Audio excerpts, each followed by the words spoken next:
The following program contains adult content and sexual themes. Viewer discretion is advised. And it contains murder. Lots and lots of murder.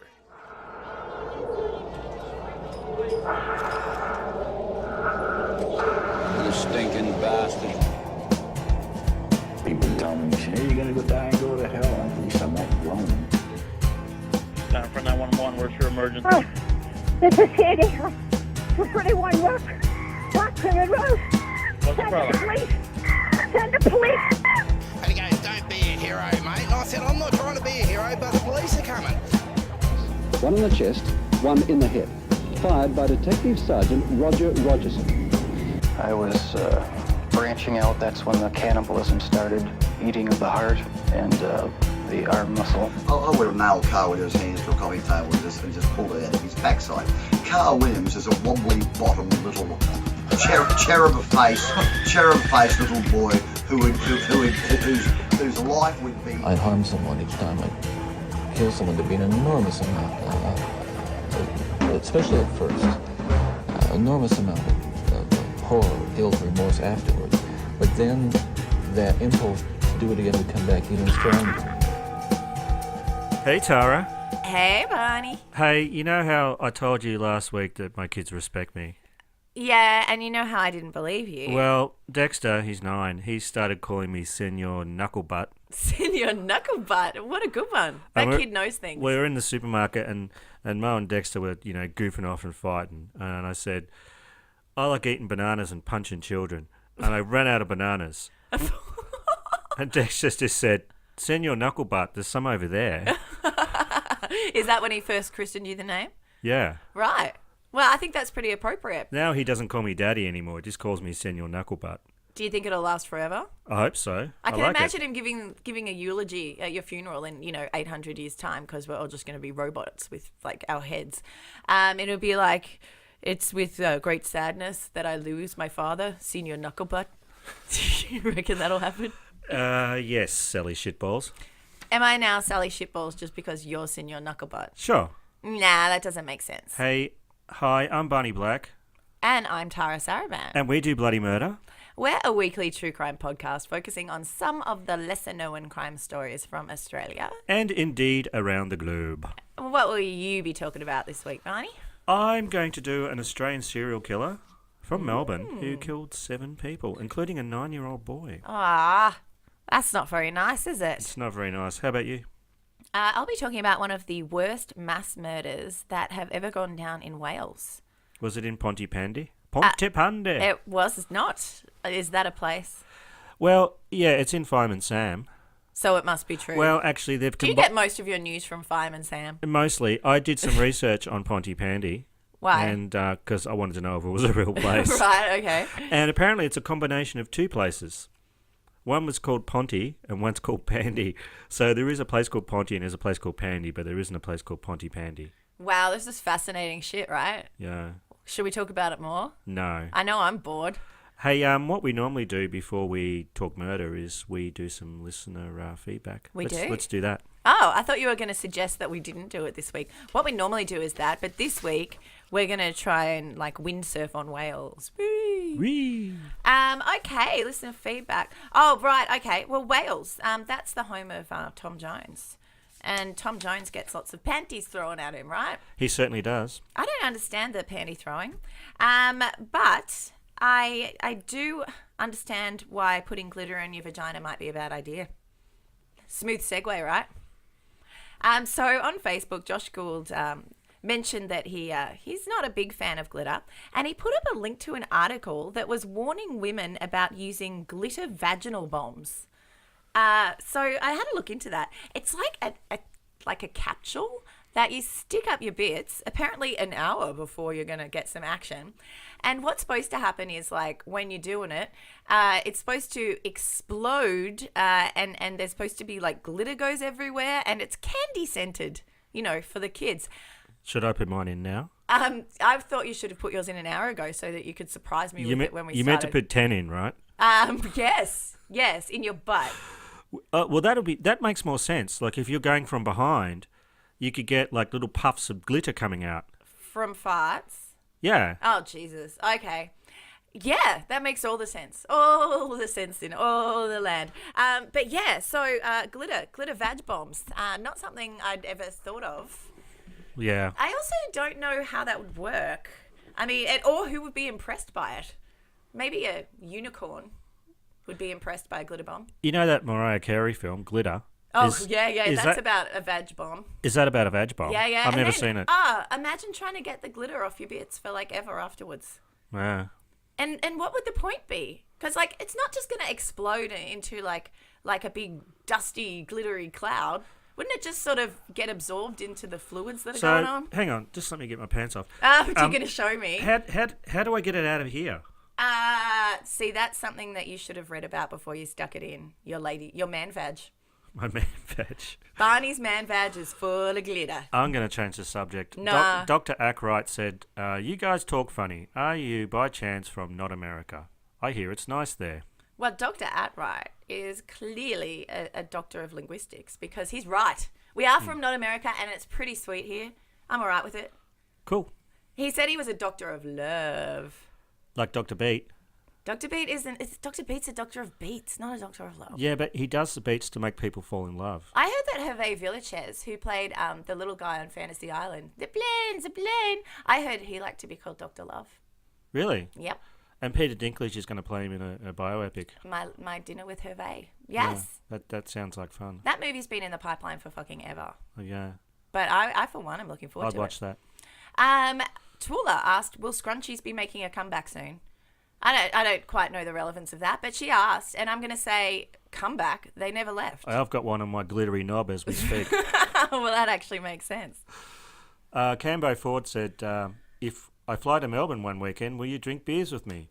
It will have to be warmer weather, though. Absolutely. Oh, yeah, Cambo. Cambo, bring True Crime Island to Melbourne. We'll get deck chairs and dick chairs. Glitter dick chairs. Glitter dick chairs. Pull up a glittery dick chair, grab yourself a beer, and listen to all of us talking shit. Listeners, if you haven't heard his show, True Crime Island, it's a good one. It's a good true crime podcast. It's pretty funny too. Yeah. This is my favourite comment of the week. Karen Barnes. This girl is off the leash. She said, Tara, what's it like working with all that sexiness that is Barney? Well, I'm sure a lot of people have asked themselves this question. So much sexiness. Seriously. I can barely contain myself. It's like I have to be put inside one of those Hannibal Lecter things when they transport him. Like they have to put me in a straight jacket and stuff so I don't just, I don't know, lick you, I guess. Oh, stop throwing your panties at me. Put the fucking goggles on, dude. I've told you, I can't help but throw the panties, so you better put the goggles on or you'll lose an eye. Because my panties, they're firm. Ugh. I don't know what that means. Karen Barnes also had some other questions for us. She wants to know who knows who better. Out of the two of us. I feel like we were both there, so it's going to be like the same amount, right? I mean, I tried to block a lot of it out, but through hypnosis, it tends to come back. We've been friends since last century. Yeah, we are vampire.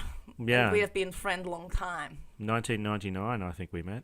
Yeah, 1980. So, yes, we've known each other since 1999. I think that's far too long. Yeah, way too long. I think we should both probably look for other friends, actually. Don't you think it's time? Yeah. This thing's kind of like winding down, this friendship, don't you reckon? Yeah, I think. I, for one, I'm a little bit over on it. the outs, really. Yeah. I'm so sick of your glittery farts. They shit me. They give me the glittery shits. They give you the glittery shits. They certainly do. She also said, what is your favourite adult beverage? I thought she'd know that one by now. You're a beer guy. Yeah, well, it's my first love, really, and I always come back to it. I do like whiskey. I do like vodka. Whiskey's nice. I like them all, actually. Yeah, we could do a podcast about our favourite adult vegetables. There's a coffee liqueur that I really like called Mr. Black. Yes, I like that too. It's alcoholic coffee. I mean, you can drink it in the morning and get away with it. It's the best breakfast drink you could ever have. Yeah, and me, I like a lot of them, but vodka seems to work better for me. I have to have a Chardonnay ban on because it makes me too mouthy.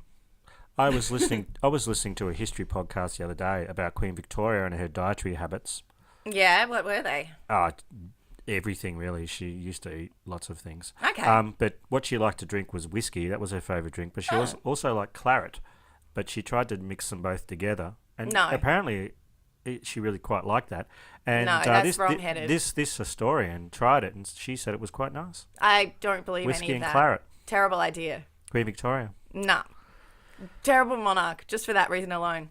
Alison Shields asked, where's our favourite beachside holiday destination? Oh, I'd go Brunswick Heads in northern New South Wales. That's a good one. I like the flat beach there. That's where you grew up, right? Yeah, I grew up in northern New South Wales. Yep, that's it. My mum lives around there. I didn't know you then. Those were the glory days for those me. were the glory that was days. like I call it the PB days, the glory days, The glory pre-Barney. days. Yeah, they were good times. And then I met you, and it all went downhill. I know we're talking about farting again. Oh but, God, I know there's been a lot of farting and poo talk you lately. know what my kids say when they fart? They come up to me and say, "Smell the glory." Oh, I remember that. Smell the glory, Daddy. Smell the glory, senior. What is he calling you? Knuckle butt. Smell the glory, senior knuckle butt. Wow, that's a T-shirt. That for is you. a T-shirt for you. And I think. Oh, we should quickly thank the people who gave us some reviews. Oh, you don't want to hear my favourite holiday beach? Nah. Let's- Because I feel that we know like an equal amount about each other, and quite frankly, I'm over it. Well, I I'd grew up- rather you knew more about me, and I just don't know. I don't think there is anything any about more to know. you. Okay, sorry. Beach it up, motherfucker. Well, I grew up in Mornington down the coast of Melbourne, and Fisherman's Beach. I still go down there. That's an awesome beach. It's a great beach. Didn't you once think you saw David Niven at that beach? I'm pretty sure I did. He had great legs for a man. I'm pretty sure I saw David Niven there in the early 80s. Yeah, you keep going back hoping to see him again, but you can't because he's dead. He's dead. I do like Port Douglas too, far north Queensland, on the Great Barrier Reef. I swam with a turtle there, snorkeled with a turtle, and he was swimming in front of me, a big sea turtle. How big was it? Oh, well, I don't know, size of a Volkswagen. I thought you were going to go, size of a sea turtle? He looked back at me over his shoulder and he just nodded, and I nodded to him. He and probably thought you were a turtle too. You're a bit turtly. We shared a moment. Yeah. You know, he saw me as awesome as I am, and I looked at him and he was awesome, and we just shared a moment, and it was great. And then did you kiss? We didn't kiss. Did you make I don't- sweet, glittery love to the big sea turtle? Underwater glittery love. Yeah. I don't cross species anymore. You did learn the hard way. I did. Let's not talk about that. Yeah. Cool. So I'd like to thank Kiki Drama for giving us an awesome review this week. And R. Staton, he said, "Good day, eh?" G'day, eh? Thanks for that review. Thank you indeed. So what we were going to do we do the ad now, you reckon? Yeah. Okay, Podcast We Listen To is not just an awesome Facebook group, but it is also a podcast. So if you're interested in podcasts, or pod crazy in fact, it's a good group to join, and it's a great podcast to listen to learn about other podcasts or hear more from the people who make podcasts that you're already into. What got you started podcasting? Would you say that your show is safe for work? How would you describe your show to somebody who hasn't heard it yet? If you were trapped on a desert island with one person, one bottle of booze, and one book or movie, how would you fill those slots? Hi, my name's Jeremy, and I'm the host of the Podcast We Listen To podcast. If you'd like to hear those questions and many others answered by some of your favorite podcast hosts, come subscribe and give my show a shot. Whether it's history, comedy, spooky ghost stories, audio dramas, or true crime podcasts that you're interested in, find out more about your favorite hosts. Or find a new favorite show. Either way, come join me as I interview the hosts of the podcasts we listen to. That is indeed a great show, great podcast, and also a great group to be a member of if you're into podcasts. Yeah, indeed. So we'd also like to thank our patrons. Yes, we would. Sean, I don't know where the bodies are wheeling. Kelly, I only have 2 daughters now, not the whole family in the attic, Brighton. David, I think it's okay to wear an adult diaper later. Jim, no, I don't use anything special to fertilise that part of the garden, DeGriz. Bedside manners are? Kinnan, Ladyboy Cunt 10. Haigh. Oh, she's hiding in the back of your car. Oh. And she's armed. Frankie J. Sakara. Yeah. She's the one who stabbed the guy that was found in the park the other day. Holly, I'm glad I killed the bastard, Andrew. Hey!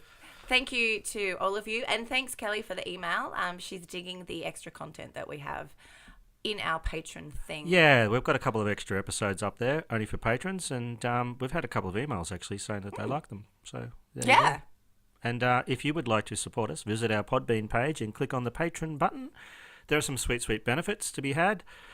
There'll be badges as soon as we can work out this bloody infernal machine. This badge machine is fucking our heads up. There's also a link to our merch store there. And, of course, all of these links are in the notes of this show.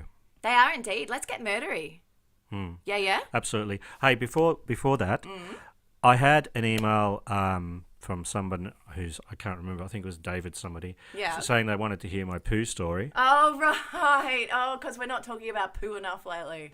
So, anyway, I'll put that at the end of the show. Yeah, just in case there's anyone listening who doesn't love hearing Barney about childhood poo story. A very Barney poo story. Yeah. Oh, no.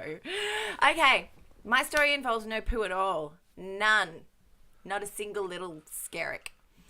Prestatyn in Wales is a beautiful small seaside town. On the night of October 19th, 2012, a fire was deliberately started in a hallway outside of an upstairs apartment on Macy Gross in Prestatyn. The occupants of the apartment were 23-year-old food service worker Liam Timbrell, his 20-year-old partner Leanna Shears, and their baby boy Charlie, who was 15 months old. Liam was a proud and doting father who loved nothing more than spending time with his young family. Leanna was a bubbly and outgoing girl who had always had an affinity with kids and embraced the role of motherhood head on. The two were very much in love and were really enjoying watching little Charlie grow and learn new things. Charlie's latest obsession was Shrek, and the whole family had watched it numerous times. I love Shrek-themed weddings. Oh, yeah, I've seen some of those. They're cool. Yeah, and they paint themselves green and I've shit. actually got an album of that on my Facebook. I might find my favourite and put it on our group. I think. Yeah, do it. Because that's a crime. Oh, what's a crime? It's a crime against my visual eye nubs. I thought you said that you liked Shrek weddings. I do. I like to hate them. Oh, right. I thought you were into it. I'm fine with it, quite personally. I think it fucking paint yourself green and go for gold. So he was into Shrek. That's what happened. Shrek's cool. Yeah, I like the cat. Leanna often babysit her nieces and nephews, who loved her dearly. And on the night of the fire, her 4-year-old nephew Bailey and 2-year-old niece Sky were staying with them. So the point of origin of the fire was Charlie's pram, which was often left in the property's communal hallway.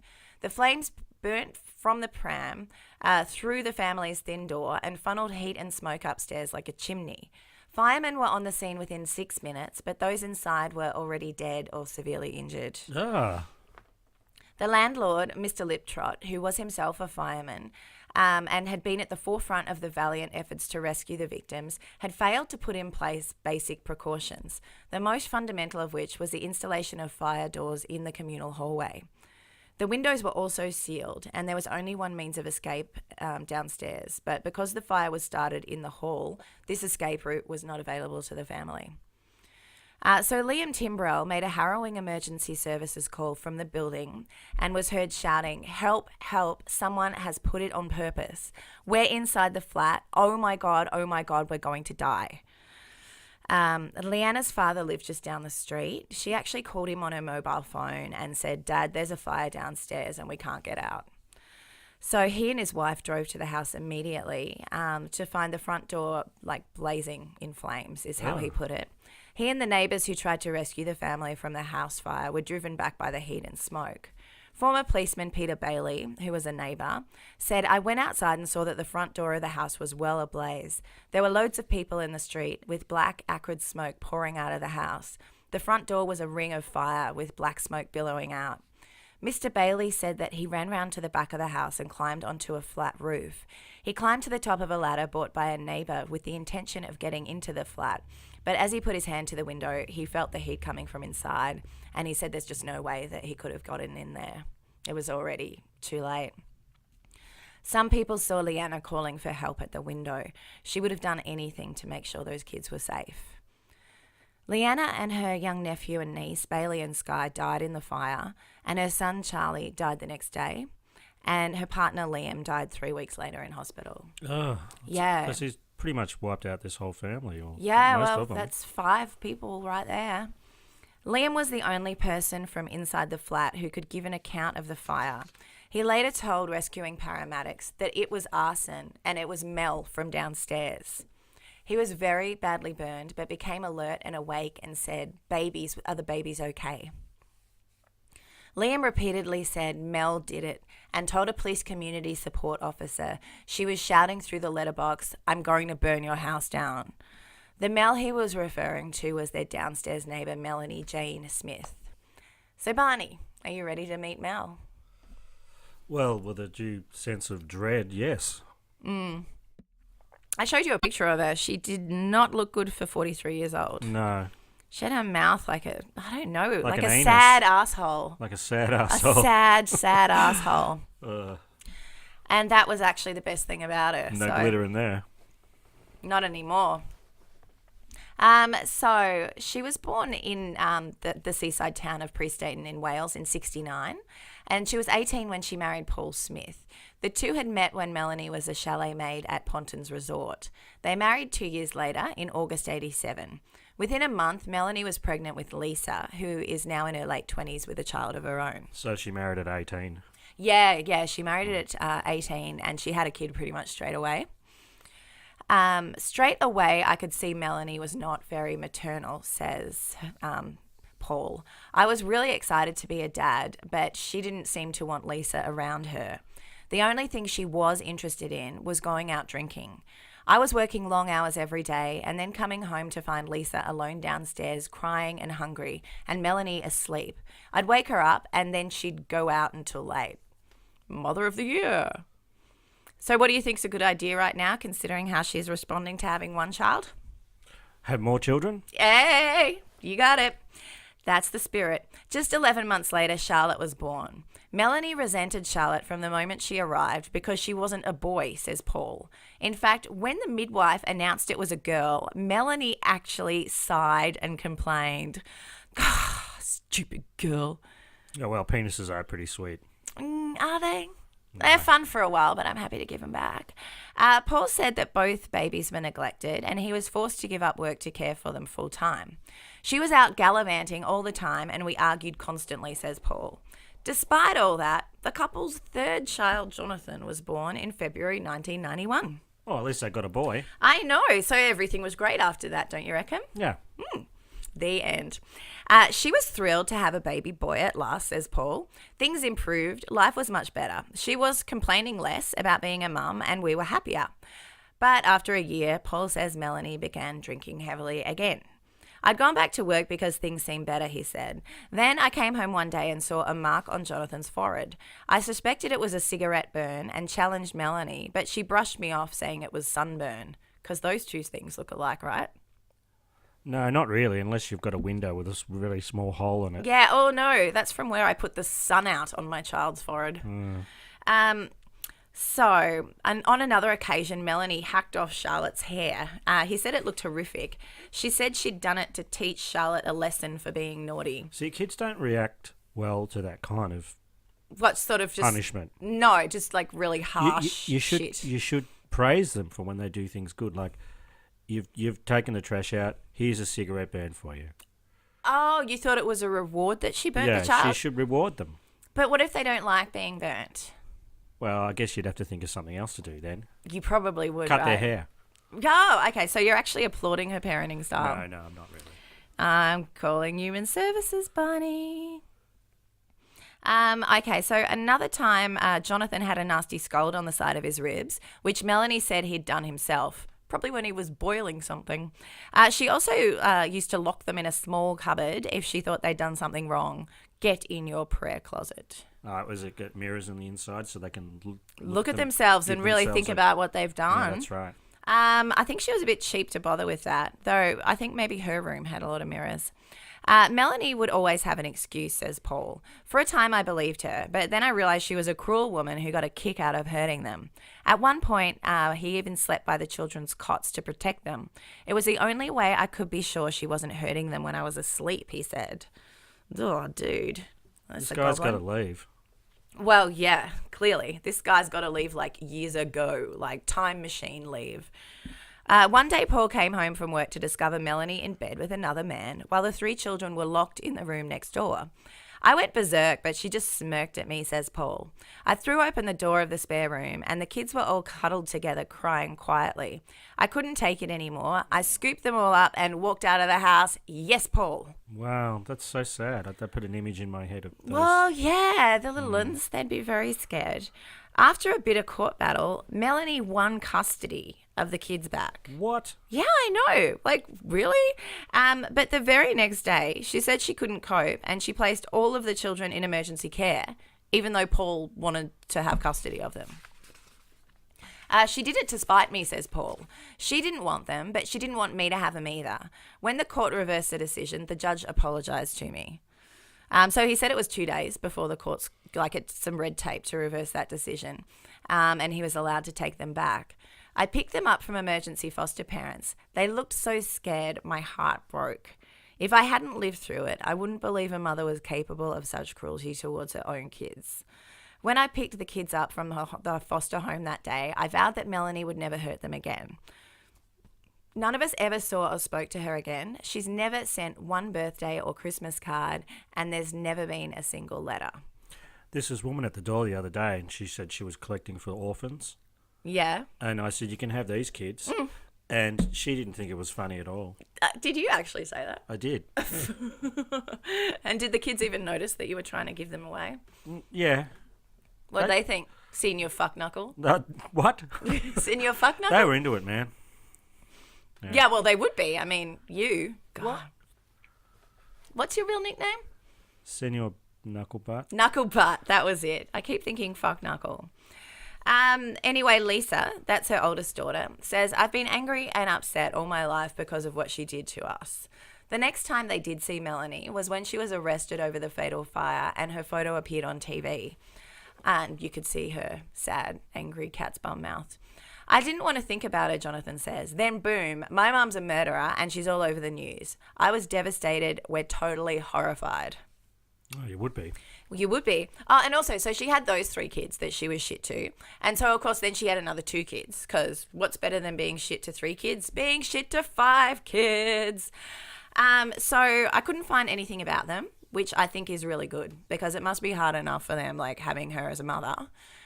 Without everyone knowing their names and ages and where they live and all that sort of thing. What was her surname again? Smith? Smith. That's a pretty common one. But that's from her husband, Paul. So the other kids aren't Paul's. Right. So they would have had a different surname. What I do know is that they were lucky enough to not be living with her. So, yeah, hopefully they were somewhere decent. So Melanie had no previous convictions, but she had been cautioned by police on one occasion. That was for stabbing her partner with a fork when she said he rubbed crisps into her hair and she thought he was going for her. Potato chips. Potato chips in her hair. Crisps. So she stabbed him with a fork. What flavour? I don't know, but probably not salt and vinegar because I don't like her and that's a good flavour. Yeah? Yeah. How weird is that? I think that sounds like it might have been a drunk fight too. That sounds like a drunk fight. I don't think I'd like crisps rubbed in my hair, but I don't want them rubbed in my hair. I don't think I'd stab someone with a fork. Yeah, look, I don't know. It depends on the circumstances for me, but it seems unlikely. I haven't done it yet, so, you know, it's probably not going to happen. So when do these glitter bombs go off? I put them in about an hour ago. Well, you're going to have to tell me, unless I just see some glitter and smell some candy, because that's how I'll know. And then I guess romance ensues. Oh, well, that would just be a bit creepy for both of us, wouldn't it? So anyway, Melanie Smith might not have had a criminal record, but boy, did she like to threaten to burn shit down. In late 2007, Smith was barred from the Victoria Hotel for being loud and argumentative. In April 2008, she and her boyfriend Stephen Clarkson were again refused service at the pub by the landlady. Smith's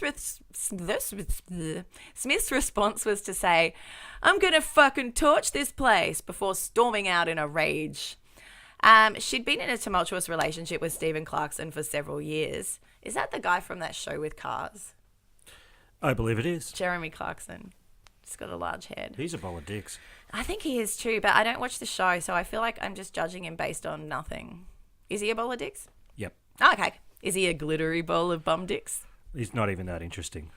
Oh, well. So apart from mistreating children, getting shit-faced and threatening to burn stuff down, fighting with her boyfriend and accusing other women of having affairs with him was Melanie Smith's only other hobby. She didn't, like, train spot or anything? Like stamps? She didn't stand at a train station and threaten to burn every train that went past her. Virtually. Right. She virtually fucking did. She openly hated a woman named Samantha Schofield, who she wrongly believed had been banging her boyfriend, Steve. After a particularly vicious fight and breakup 6 weeks before the murders, Stephen had actually crashed at Samantha's place for the night. She just let him stay there, but they weren't, like, glitter banging. So Smith trashed Stephen's car while it was parked outside Samantha's house. She actually, like, tried to rip off the windscreen wipers, but they just ended up getting all bent. The wing mirrors were kicked out of position, and she threw a pink milkshake on the windscreen. Oh, wow. You can't get that shit off. Trust her to have a pink milkshake. Like, I got to say, that's not a good flavour of milkshake. What is that, strawberry? I reckon it would be strawberry. Right. I don't know. Look, no offence, anyone, but I think after the age of about 8 or 9, pink milkshake. Yeah. Also, hers was probably just laced with some kind of booze, right? Yeah. Well, anyway, her milkshake burns all the kids in the yard. Around 20 watches... I see what you did there. Oh, yeah, it was pretty clever, wasn't it? Yeah. Around 20 matches were also found dropped on the road outside Samantha's house, and a matchbox was found beneath Steve's car. Smith then had 2 conversations with Sam's sister, Amy, in which she said she was going to set fire to Sam's house. Why is she going around telling people all this weird shit? She said that she'd nearly set fire to the house, but was too drunk to light a match. You do need a lot of coordination to light I a don't match. know. I feel like you don't need a lot of coordination to light a match. I feel like you just need, like, the smallest amount. I got a match. My butt and your face. Ah, hilarious. Hang on, no, I told it wrong. Your face and my butt. No, your butt. I don't think there's a right way to tell it. Right. Yeah. Let's move on. You know the right way to tell it? Shh. That's the only right way to tell that.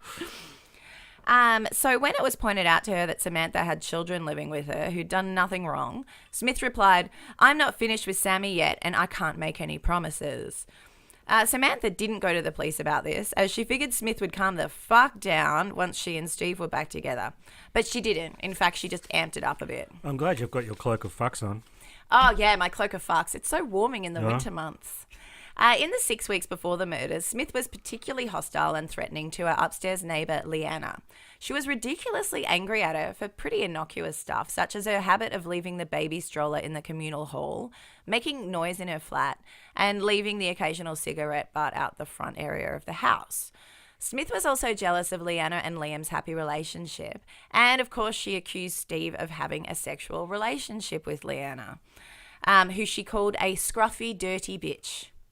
Well, we've all been called that before. It's very poetic. I think it's Shakespeare. She didn't just complain to people she knew about it, but she also told Leanna's family and friends of her rage and homicidal urges. So weird. I bet Snooki gets called that all the time. Scruffy, dirty bitch. Yeah. Well, for her sake, I hope not. I don't know. Hasn't she tried to clean up her act? You're the one obsessed with her. Tell me what she's up to. I'm not obsessed with Snooki. You bring her up like every freaking episode. Really? Yeah, freaking really. Why am I saying freaking? I don't know. Fucking. Yeah. Hey, you should listen to my Snooki podcast. Yeah. It's called Barney Glitterbang Snooki. It's essentially just an hour of him groaning. If I were you, I wouldn't listen to it because it creeps me out. Oh, you love it. Nah, I don't. Oh, okay, a little bit. So on September 1st, 2012, Smith told Leanna's friend Stacey Brady that she was going to make Leanna's life hell and shouted up the stairs, "I'm going to set your house on fire with your kid in it." So, like, I mean, you know, wow, criminal she's like mastermind. Yeah, she's like a fortune teller. On September 5th, Leanna's brother Michael called to see his sister, and she told him that when Smith was drunk, which was most of the time, she made threats to burn her house down, saying, "I've threatened to burn someone else's house down and I'll do the same to you." The manager of the Vegas bar in Ryle, Yvette Giblin, told police that on October 13th she heard Smith fighting with Steve. She claimed Smith said in a raised voice, "You're shagging the woman upstairs. I will burn the house down with her and the kids in it." Again. Again, I'm surprised she didn't get a fucking billboard and maybe a skywriter, because I feel like not quite everyone in Wales knew at this point. Well, she did have a full-page ad in the Pontypandy Chronicle. She did. She also wrote it in pink milkshake on a lot of windscreens. I'm pretty sure that's a real newspaper. I'm pretty sure she wrote in pink milkshake. In fact, the whole newspaper is actually written in pink milkshake. I think you've just gone too far. I don't think I went far enough. Too far. I think my milkshake brought all the wit to the yard. So yeah, she's burning houses down. On October 18th, 2012, Smith told her friend Pamela Handley that she was going to torch or bomb her flat to spite her landlord, and that he was not going to get any money from her for rent. So she hates her landlord too. I think she kind of just hates anyone she encounters. Just not very friendly. And of course she has a boyfriend though, because hate is sexy. Am I wrong? Well, no. Are you attracted to this lady right now? No. Absolutely. Yeah, I can tell. I can see. My glitter's about to go off. Yeah, I can see that you have like a little tent going in your trousers. No, that's actually a real tent. Oh, someone camping down there. Yeah, it's a swag. Is it like a little man? Little man camping on your ball sack. No, I can't shut up. This is kind of my job. So anyway, on October 19th, Smith went to Chantel's hair salon, where she complained some more because she's a fucking ray of light. That's where I get my anus darkened. Yeah, well, you wouldn't want to get it bleached. That's the 90s. Hairdresser Sophie Griffiths noticed that she smelled of alcohol, and she said that the flat was too small and she didn't like her neighbours or landlord, and said, to be honest, I wish they'd burn it to the ground, because then the council would have to put me up then. I'll put her up somewhere. I'll put her up your glittery anus. The thing that really appears to be the last straw for this aggro goblin is that the night of the fire, she overheard Leanna and Liam having sex. This must have somehow made her sad, pathetic, delusional life seem even worse, and she snapped. It's not fun to hear people having sex. Look, no one likes hearing people have sex, but you don't generally burn their baby stroller because of it, do you? Some people yell shit in a bucket while they're having sex. No. Well, actually, you probably do. Oh, what did I say that your girlfriend did? No, yeah, you did, actually. That was more of a slight on her, actually, wasn't it? I was meaning to be mean to you, not her. I'm sure she got that. Yeah. I'm sure she understands the dynamic. She does appreciate it when you're mean to me. Well, she should. It takes some of the pressure off her. Yeah. So she went out into the hallway. She used a lighter to set Charlie's stroller on fire because, she's fucked with matches, right? And she went back inside and went to bed. When the fire took over the building, she and Steve, being on the ground floor, were able to escape through a window. From this point on, Smith tried and failed miserably to play the victim in the situation. So many aggressors try to behave like they're victims. It's something that always confounds me. So she was arrested the night of the fire after Liam told authorities that she was the one who lit it. In court, she said that she was the victim of a great conspiracy concocted by all the witnesses. You'd think she'd be appalled, come clean about what happened, and hope to get leniency due to her obvious issues with alcohol. But no. The world revolves around her and her emotions, and she's the true victim in this situation. As Liam Timbrell's life slipped away in intensive care, he silently mouthed a question to his mother, Stephanie Watson, about the fate of his son Charlie. Stephanie was under strict orders from doctors not to speak to Liam about his partner or son's deaths. The medical staff feared that he was, because he was only being kept alive with a ventilator and a dialysis machine, that if he knew that they were dead, he might just die himself. Yeah, absolutely. So Stephanie, who was a cafe owner from Devon, she spoke of her heartbreak at not being able to respond truthfully to her son's agonised question. Stephanie said she had to cut Liam off before he probed any deeper and had a chance to also ask about Leanna. I was very choked because I couldn't tell him the truth, but also I wanted to try to protect him from the truth. Liam had a tracheotomy to help his breathing, which left him unable to voice his question, but his mother understood all too well what he was asking. You could understand what he was trying to say either by reading his lips or listening carefully to the air coming out of the tracheotomy hole. Oh. He asked me about Charlie, and I just said that he knew I was no good at lip reading and I was thick as two short planks, and we just had to stick to yes and no questions. But every time I went in the room, he had a tear out of his left eye. Stephanie, Liam's father Leslie, and his older brother Andrew were all at his bedside during the final few days of his life. Stephanie added, "It was very difficult. You've got to act as normal as you possibly can so that he couldn't tell through our faces, our expressions, or our voices," which is traumatic to say the least. Though she never told Liam about the deaths of Leanna and Charlie, Stephanie believes her son was aware of the full extent of the tragedy. I believe he did know they were dead towards the end. He knew that if Leanna and Charlie had been okay, we would have told him. Yeah. That's heartbreaking, isn't it? Truly. She also talked about the indescribable moment when she watched Liam's life slip away at Leicester's Glenfield Hospital. We were taken into a private room where what was happening with Liam was explained and that they didn't think he would survive much longer. Stephanie said it all happened so quickly. We were in his room for less than 10 minutes. Just a few weeks earlier, she'd also had to witness her only grandchild, Charlie's final moments at Liverpool's Haigh Hospital. How old was he? He was 15 months. Oh. So she was there when he died as well. So, like, this whole family, you know, the ripple effect of when someone commits a murder, it just isn't, I mean, obviously the poor victims, but it's just everyone involved with them. It's the sadness just doesn't end. It's a domino thing, to mix my metaphors. So she said, we were then shown into the room, and I knew by looking at all the machinery and the readouts, or what readouts we could see, because they'd turned most of them off. And I knew why they'd turned them off. I just approached him and said, "If you feel you need to be with them, I understand." I gave him a kiss, and within a minute he was gone. And despite the pain of their final moments, Stephanie is grateful that she had the chance to speak to her son before his death. It was the chance of a lifetime. So many people say, "I wish I had said this. I wish I had told them that." And I had a chance to tell him how much I loved him, and he told us how much he loved us too. Despite protestations of her innocence, Smith was sentenced to life in prison with a non-parole period of 30 years.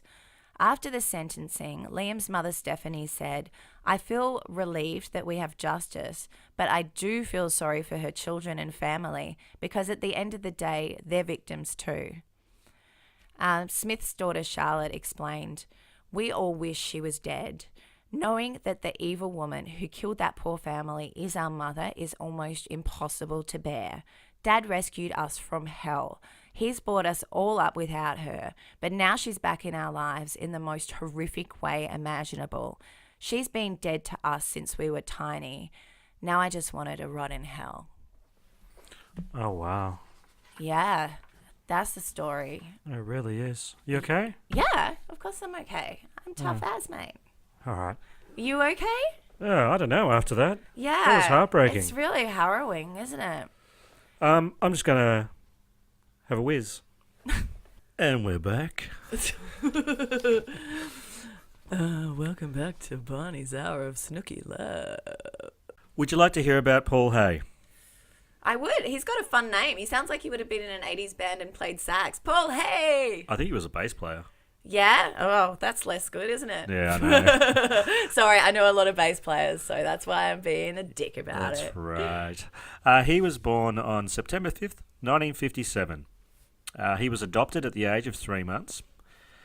Do you know anything about his, like, you know... His birth parents? Yeah. Well, I've got friends who call their like, real dad spermy, because as far as they're concerned, that's all he was just a bit of sperm. Right. So does he know anything about his spermy or his eggy? Well, apparently if you drink sperm, it makes pineapple taste better. Oh, well, I think pineapple tastes good already, so I don't need to drink your sperm, Barney. So his adoptive parents were unable to control him, and he appeared regularly in the children's court for, amongst other things, stealing, car theft, malicious damage, breaking and entering, and various assaults.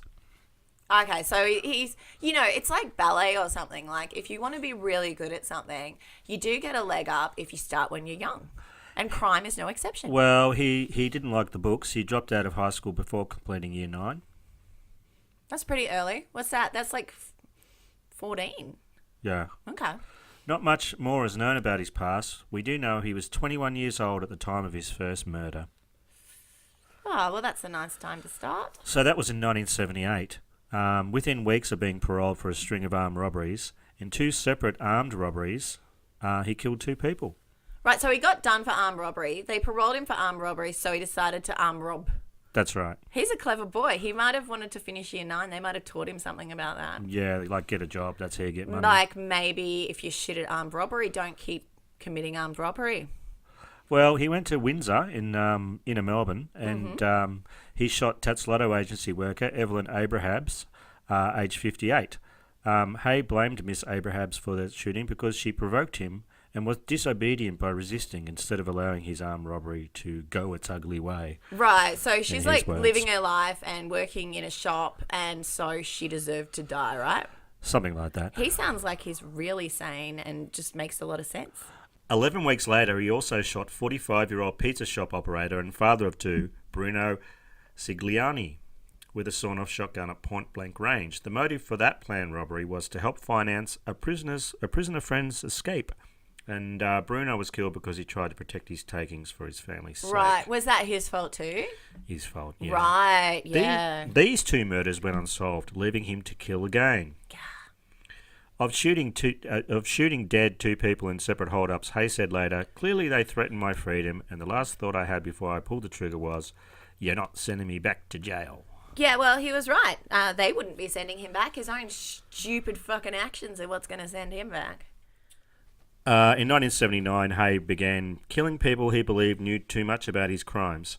Haigh shot dead his associate, Wayne Keith Smith, aged 27, because in his words, he wouldn't look weak in the eyes of accomplices. He was shot as he lay asleep in his bed in his St Kilda Road flat. Hang on. Stop That's me if I'm misinterpreting this. Is shooting someone when they're asleep a sign of being tough? It sounds pretty weak to me. That doesn't sound very strong. I also went to my victim's funeral, and before the service we stopped at a flower shop to get something appropriate. I went in the same vehicle as Wayne's pregnant girlfriend, sister, brother-in-law and friend. Oh, so he's pretending that he cares and he's the one who fucking did it. Yeah. Oh, gross. He then turned on an associate's former girlfriend, Cheryl Gardner, 31. He blasted her to death as she sat in a car in Ripponlea, which is in Melbourne. Also in the car was Cheryl's 10-year-old son, Danny Mitchell, who was sitting beside his mother eating a hamburger. Oh, no. He was distraught and crying after seeing his mother killed. After consoling the boy for a short time, he fired 3 shots into the back of his head. Oh, well, I bet that was the kid's fault, right? Yeah. Haigh blamed fucking really? Cheryl Gardner for her son's death, claiming she used him as a shield. He didn't need to die, and were he not there, it wasn't something we would have gone out of our way to do. It was just unforeseen circumstance, he said. Well, sorry, I'm going to shut up. Everything about this guy makes me angry. Oh, he's a big-ass bowl of dicks. Well, it's just the fact he keeps blaming his fucking victims. Seriously? You're the one with the shotgun, dickweed. Asked if he was revolted by shooting the child, Haigh replied, "With Danny, sadly no, I wasn't. Being self-centered at the time, my desire was to save my miserable life. His life came second to my freedom." Mm-hmm. Haigh said that while it was against the criminal code to shoot children, Miss Gardner was a bad mother for putting the boy in a terrible situation of being a witness. Yeah, but she didn't know she was about to get popped. Danny being present complicated matters greatly, Haigh said. Oh, so that's pretty bad. Right, so it's like, it really complicated gets things worse. for me. Some say Hayes' most brutal attack was committed against his girlfriend of 3 weeks, Lisa Brearley. Oh, Lisa, no, don't go out with him. She's 19 years old. Oh. Hayes stabbed her 157 times after allowing another man to rape and sodomize her. What the fuck? While he held a knife at her throat. Oh, Jesus. Because he believed she was sleeping with other men. Oh, but so he thinks that she's sleeping with other men. By the way, they've been together 3 weeks. And so he gets someone to rape her. Does that make any kind of sense to you? Well, Haigh figured the DNA his accomplice left behind would guarantee the rapist's silence about the murder. Oh my God. Also, who's this friend of his who wants to rape his you girlfriend? Don't want to know. According to Haigh, he tricked Miss Brearley into travelling to a forest with him and his friends by telling her they were going to a party. Haigh said Miss Brearley was devalued as a person and a female during her ordeal. She was what? Devalued as a person and a female during her ordeal. Yes, that No sounds shit. like it. When a fellow who wanted sex with her had finished using her body, I attacked her with a blade, Haigh wrote. He had a specific number of stab wounds in mind. A later court heard that after Miss Brearley's murder, Haigh said, "I only intended to do 20 stab wounds, but I lost count, so then I started counting out another 20. And he just kept losing count till he reached kept- 150 yeah. fucking 7. I kept making sure she was dead. When Miss Brearley's front was covered in wounds, he turned her over and started stabbing her in the back. Oh. When I was satisfied of no chance of miraculous recovery, I stopped." Well, how big of you? Yeah, he really is a modern-day hero. He goes on to say, "The intensity of her fight fazed me. It wasn't like in the movies. It was the only one I have ever had a nightmare about. She really fought back." I hope he's still having nightmares about it. According to Haigh, Miss Brearley was also killed because she knew details about guns he had used. And I wonder where she got the details from. Do you reckon that he fucking told her? Lisa became a loose end. We agreed to silence her. This guy's a toxic wasteland. It's like if you encounter him, everything turns to shit. Oh, he really is. I experienced her as a kind-hearted and nice enough lass. Amazingly, it seems, I stabbed her 157 times. Well, yeah, that is pretty amazing. Though there is some good news coming up. I find that hard to believe. After an intense police investigation, Haigh was caught and arrested for 4 of the murders. Suck it, dickweed. While in prison, Haigh confessed to the 1978 murders of Evelyn Abraham and Bruno Cigliani. These crimes were cold cases at the time, and he had never been suspected of any involvement. I've got a short clip of his confession. Oh, let me guess. It was their fault. I didn't do anything wrong. It's their fault. I think it's pretty obvious the motive behind his confession of these murders is to try and get parole at some point. Well, I hope that never fucking In happens. his twisted mind. Anyway, here's the clip. Okay. For the record, what is your full name? Paul Stephen Haigh. And how old are you? I'm 28 years old. Now, the purpose of the interview here today is on a number of matters. And the first is the fatal shooting of Miss Evelyn Abraham, a cashier at a Tattersalls agency in Chapel Street, Prahran, who was shot dead in the course of what is presumed to be an armed hold-up on the 21st of September 1978. Do you understand that? Yes, I understand. Why have you confessed to these crimes? Purely selfish reasons, really. I'm striving for a spiritual ideal, and to conceal these offences would make me naught but a hypocrite, and I'd be going against the ideals I just mentioned. Also, the concealment of the offences acts as a psychological barrier to further advancement, in that I can't share with people openly. I can't express myself properly because I'm always looking for hints that people are questioning too much, and I'm always fearing detection. Ultimately, I've got to answer to God, but whilst I'm here on earth, I am still subjected to sort of legal processes, and if I were to conceal the offences any longer, I'd always be in fear of being caught at a later date, and that's also a psychological barrier, so it's better to get it all off my chest. I also do have guilt feelings in regards to the offences committed, and I just want to clear the matters up so I can live more freely. And why did you commit them? For money. I walked into the agency in a nervous state and approached the counter where this woman was working. I can't swear to it, I think she had grey wavy hair, though as I say, the state that I was in prevented me noticing things too much. I produced the shotgun from the bag, put it at the woman, and as I said in the statement, made my demand. She seemed a bit flustered and said nothing to me personally, but then turned on a heel and moved towards, as I recall it, a door at the back of the shop. This is when things started to go fuzzy and the aberrant psychological state took over, and as I say, I just recall thinking on the edge of that state, no, you're not sending me back to jail. And then the gun discharged.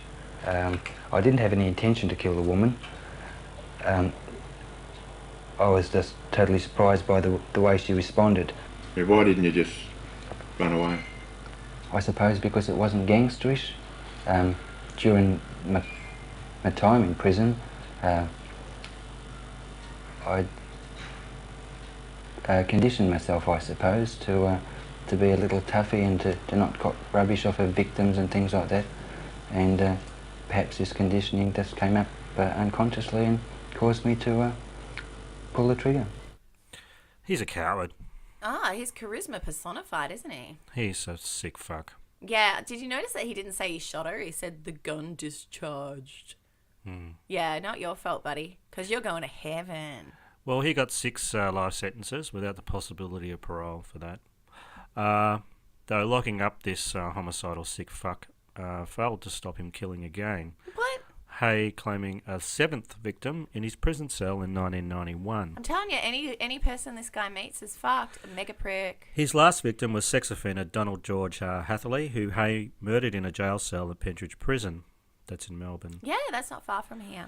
Haigh claimed he assisted Hatherley to commit suicide by placing a noose around his neck and kicking a cupboard out from under him, then pushing down on his shoulders. Right. I wonder if he's telling the truth about that, because I don't really trust him particularly. Donald Hatherley did not die immediately. He continued to take shallow breaths. Haigh rubbed his chest while saying, "Let go of your breath, my friend." Yeah. A jury found Haigh guilty of Hatherley's murder.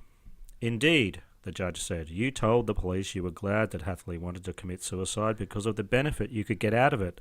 That benefit was the opportunity to expose yourself to a new plane of experience, as you perceived it, by assisting someone to die without any malice. You also described your participation in Hatherley's death as an adventure and as a challenge and as a vehicle for personal growth." What, did he write a fucking essay about it afterwards? Haigh said he felt remorseful about all the murders except for that of Donald Hatherley. "It was all with consent. It was something that was done with warmth," he said. "I have not had a skerrick of remorse about it, so my heart tells me I did no wrong." Haigh said it was cruel to leave people alive to suffer. Yeah, I don't know about his moral compass, though. I think it's constantly just pointing to fuckstick. In 2012, Paul Haigh argued that he's no longer a monster in applying for a minimum jail term at the Victorian Supreme Court. Oh, yeah, because he's meant to have no parole, right? So he's trying to push that. Yeah. As part of his bid to be granted an early release, Haigh read out in court a series of philosophical essays on honesty and redemption. He did write an essay about it. Oh, my God. This gets even better. This big bowl of fucking dicks. He described his crimes as horrendous and evil and acknowledged what he called a manipulative and brutal past. But Haigh argued he was no longer a danger to society and told the court he was a far cry from the monster of yesteryear. Oh, yeah, he's fixed now. Let's invite him over for fondue. Oh, you're going to love this, Tara. Haigh likened himself to a sad butterfly. What the fuck? I'm just a sad butterfly who can't fly. That could not shake the fact that it was once an ugly caterpillar. Oh, he didn't. Are you fucking kidding me? No, I'm not kidding you. Oh, jeez. While I don't claim to be a perfectly formed butterfly... What? I am not a caterpillar either, he said. Haigh said his progress in prison was evidence that he was not incorrigible and should not be deprived a chance of freedom. I'm just a deformed butterfly, man. He told the court he believed in wallowing in the past was an indulgent weakness and he now focused on the future. Well, that's fair enough for him, but what about everyone else's lives he ruined? Fucking malformed butterfly fool. It was also reported that he was high on ice while he testified. Oh, okay. Well, see, now that's starting to make a little bit of sense. Yeah. Wayne Smith's girlfriend was pregnant at the time of his murder. Yeah. At the time of his parole hearing, she gave this interview, and I've got because also he went to the funeral with her too, pretending to be like care and stuff. Oh my God. Anyway, here's a clip. Nothing that I've seen or heard from Paul Haigh over the last 30 years gives me any confidence that he's reformed himself. I think he's a psychopath and is not capable of re-entering society. And I think he gave up his right to ever come back into society. When you murder a 9-year-old child in front of their mother, when you stab someone 157 times and then have sex with them after they die, that person's not human, in my view. And every time his name comes up into the papers, it just here we go again. It's just re-traumatises everyone. I wish he would just accept what he's done. And I believe he, some years ago, tried to contact you. Yes, he did. About 10 years ago, he sent a message out that he wanted to apologise to my son for the death of his father. So I rang the prison and got a message back to him. I don't want his apology, and my son doesn't want his apology. So it's of no purpose to me. It's not going to change how I feel. Do you think he can change?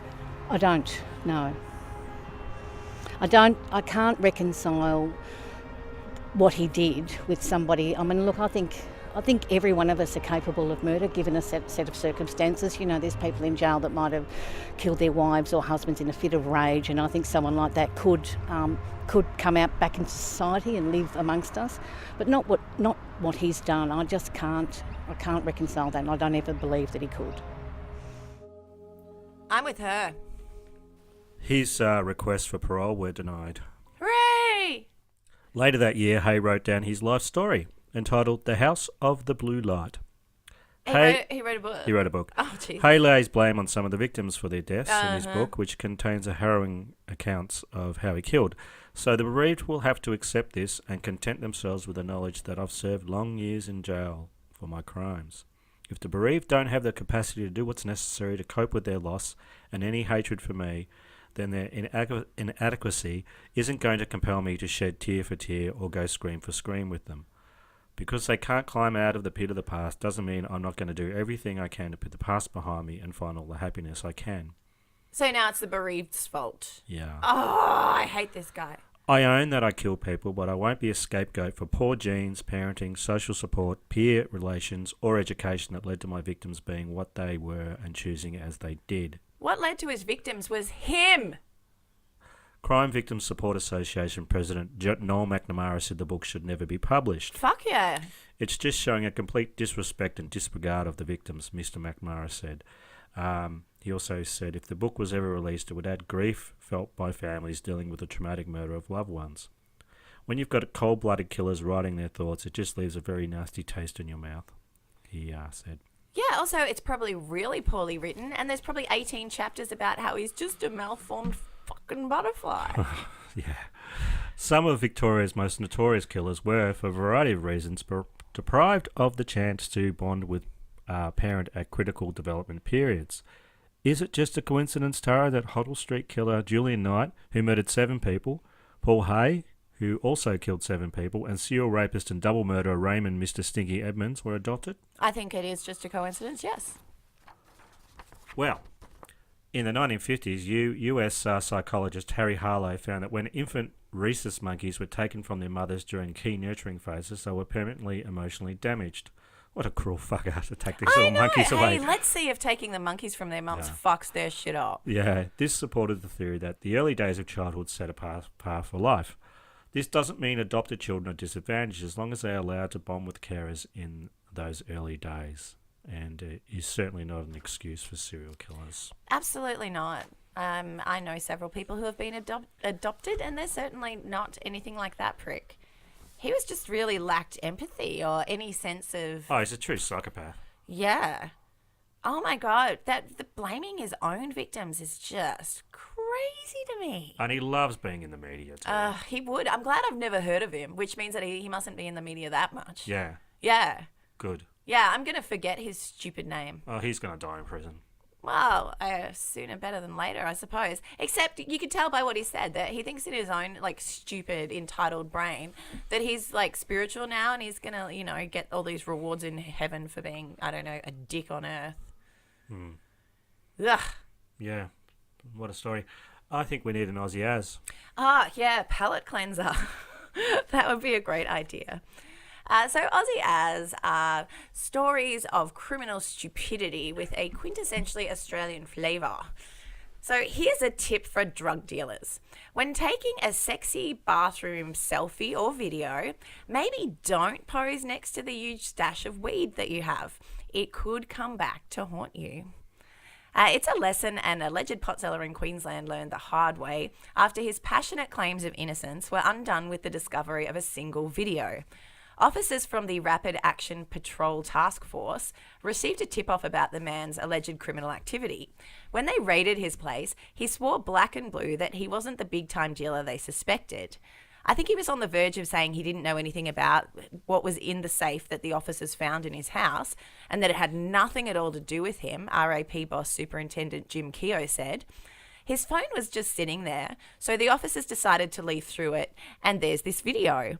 In the video, the man can be seen holding what looks to be buds of marijuana in his hands before flexing his muscles, rubbing his stomach suggestively, and gesturing to the camera. Yum, yum.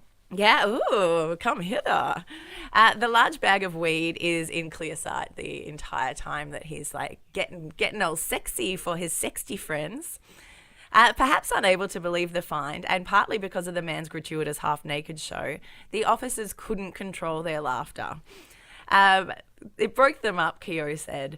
The cops have tried to keep a straight face as long as they could. This guy goes from being bright red with embarrassment to the colour draining from his face. Police at the scene commented that the man was clearly trying to be some sort of hardcore gangster. While the officers were in fits of hysterics, the man was not. He's now before the courts facing major possession charges. Police will allege that he produced, for want of a better term, the majority of the evidence. Produced, directed, starred in, and then screened it, Keogh said. It just goes to show that there's no end to how dumb some of these criminals can really be. It's mind-blowing, and it could only happen on the Gold Coast. Oh, yeah. The Gold Coast is a pretty trashy place, isn't it? It's kind of our Florida. Yeah. That was a good Aussie as. Well, thank you. It was pretty fun. I just love the idea of these guys who are trying to be gangsters constantly, like, you know, filming or taking photos of themselves incriminatingly. It's the hilarious aspect of our Instagram culture. Yeah, it really is. So you want to hear this poo story? Well, yeah, the people who emailed want to hear this poo story. Did you make those emails up, or are they real? No, they're real. I feel like you made them up. I didn't see anything about it on Facebook. Oh, you know, they're real. Not everyone's in our group, though. Like, I want to tell this story. Yeah, in fact, last week you refused to tell this story. So if there are any, like, you know, really mature listeners that we have left at this point in the show, you might want to turn this off. It's really not that bad. Okay. It's like that thing from The Simpsons where Ralphie won't flush the toilet because he thinks it's his brother. But, you know, little kids are kind of a bit obsessed with their poo. Yeah, but weren't you like 35 in the story you're going to tell? No, I was quite young. How old? Because they think that they made it. It's you know, I was under 8. Okay, sure. Come on. I know the story, obviously, but you should let our listeners know all about your poo. Well, one of my earliest memories, which I would have been about 1 or so, was going out into the backyard and taking a dump. I bet your mum would have frowned on that behaviour. Well, she didn't see me do it. If she had, though. And Dad came out and he looked at it and he said, "Who did that?" And I said, "I blame the dog. We had a Dalmatian called Spot." Spot? Oh, someone lacked imagination. Yeah, and I blamed the dog. And they said, "No, that's not dog." Oh, they could tell. Did your dad taste it and go, that does not taste like canine No, poo? he didn't. He didn't taste it. He just looked at it. It looked like a Barney shit. I love that you're not allowed to go and shit outside, but we had to because we didn't have indoor plumbing, like toilets or anything. We had one of those we lived out in the middle of fucking nowhere with no electricity, and one of those almost Portaloo situations. It's a hole in the ground with the toilet thing on it. Yeah. So I had to shit in the yard. But anyway, that's just me. Well, a few years later, I was in the bath by myself, having a good time. Did you have a little bath poo? And I had a little bath poo. Oh no! And I thought, oh, that's cool. I could just push it down the plug hole. But it just wouldn't go. It's a poo. It's not designed to go down a plug hole. Right. Was it epic? So I thought, what am I going to do? I can't say, look, I've done a poo. How do I work with all the sexiness that is Barney? I wonder if Karen's curious How can I get rid of this poo? And I found a plastic bag, under the cupboard in the bathroom. I had makeup in or something. I don't know, Mum's makeup, and I got rid of that. And I put the poo in the plastic bag. This is a plastic bag. This is a good plan, Tara. Yeah, I don't doubt it. How could it go wrong? I put the poo in the plastic bag and I dropped it out the window. Just into the backyard. Into the backyard. You can't blame the dog for the plastic bag poo. And then I went out to the backyard after getting out of the bath and washing your hands. Well, yeah, obviously. And I threw it under the house. And then I just thought, plan. I thought this is the perfect crime. Mm-hmm. But a few weeks later, oh no, my dad was under the house because he was doing some wiring work or something. And I just heard him. I was in the backyard kicking the ball with my brother, and I heard this. What the bloody hell's this then? Oh! You still say that to this day. And he found the bag. He found Barney's takeaway poo. And he dragged it out from under the house, and Sean and I, my brother, were lined up there, and he said, all right, who did this? Oh, because he knew. I reckon he probably knew it was you, didn't he? And I denied it. And of course, my brother Sean knew nothing about it. Oh, poor Sean. And he just went, I don't know what you're talking about. And I just went, I don't know. And he went, "Rrr," and grumbled and walked off. And I never did get busted for it. Okay. Did you ever do it again, though? I never did it again. See, he didn't have to lock you in a cupboard, cut your hair, or burn you with cigarettes. Though a couple of years after that, Uh-oh. I got a bit obsessed with pooing off... You're still obsessed with pooing off bridges. Pooing off... Lloyd Bridges, Jeff Pooing Bridges. from a great height. Yeah, still obsessed. You could climb a tree and do a poo off at the top of a tree and just see it go down. Or off a bridge. That was one of my favourites. You often still refer to pooing off bridges. It's kind of something I've grown out of.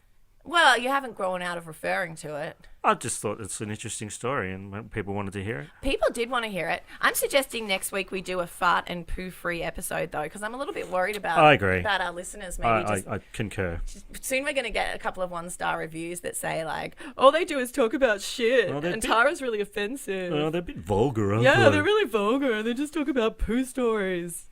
Oh, sometimes they even say shit in a bucket and they think it's funny, but no one else is laughing but themselves. I reckon I could just write it myself. Yeah, eh? why don't you? Are you the one that's giving us bad reviews? Yeah, and that's why I'm always coming at me. Hey, I reckon we're about done. I think that we are about done. Thank you, everyone, for listening. Next week, no poo, I promise. I've been Barney Black. I am still Tara Saraman. And we just did some bloody murder. Please don't forget to review us on iTunes. And, of course, rate and subscribe. It really helps us. Join our Facebook group, Bloody Murder Podcast, if you want to. It's pretty fun. And follow us on Twitter. Yeah, well, thank you for listening, and we'll be back next week. Goodbye and adios. And keep kicking against the pricks. Tara. Oh, no way, dude. It happened. What's going on? It smells like candy. It does smell like candy, and there's glitter everywhere. Oh, no, what are we going to do? You're going to have to take your pants off. That was a bit like Dexter Spider-Man.